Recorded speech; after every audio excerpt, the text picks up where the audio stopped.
જો તમે આ વિધિથી પૂજા અર્ચના કરશો તો શ્રાવણ માસમાં ભોળેનાથ જલ્દીથી પ્રસન્ન થશે। નમસ્કાર દર્શક મિત્રો, ખબર છે .com પરથી હું દ્રશ્ય નાયક આપ સૌનું સ્વાગત કરું છું।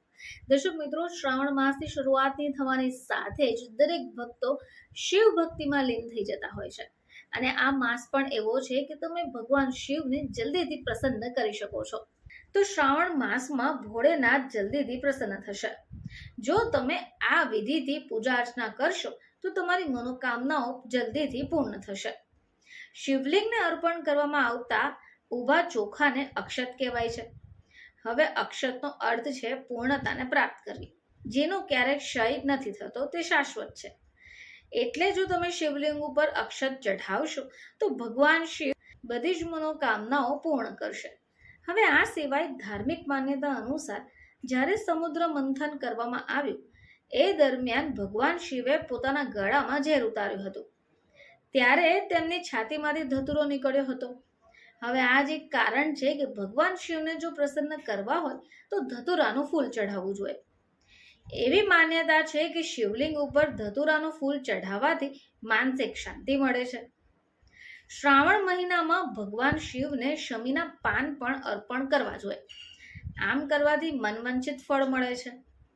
શ્રાવણ મહિનામાં સોમવારે સવારે શિવ મંદિરમાં જઈ પૂર્વ કે ઉત્તર તરફ મોં કરી બેસીને શિવજીને શમીના પાન ચઢાવવા જોઈએ। શમીના પાન અર્પણ કરતી વખતે ઓમ નમઃ શિવાયના મંત્રનું પણ જાપ કરવું જોઈએ।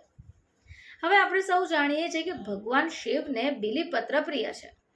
3 પાંદડા ભેગા થઈ એક પાન બને, તેથી બીલીપત્ર અર્પણ કરાવતા પહેલા એ વસ્તુનું ધ્યાન રાખો કે જે બીલીપત્ર તમે ચઢાવી રહ્યા છો એનું એ પાંદડું કોઈ પણ ભાગથી કપાયેલું ન હોય।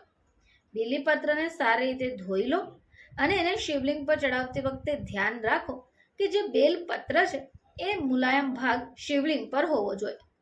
જો તમને નવું બીલીપત્ર નથી મળતું તો શિવ મંદિરમાં ચઢાવવામાં આવેલા બીલીપત્રને ગંગાજળ અથવા તો કોઈ પણ સાદા પાણીથી ધોઈ કાઢો અને ફરીથી ભગવાન શિવને અર્પણ કરી દો।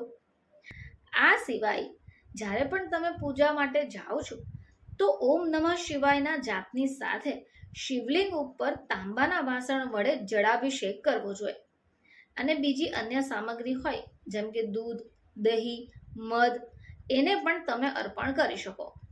શિવલિંગને ગાયનું કાચું દૂધ પણ ચઢાવવામાં આવે છે।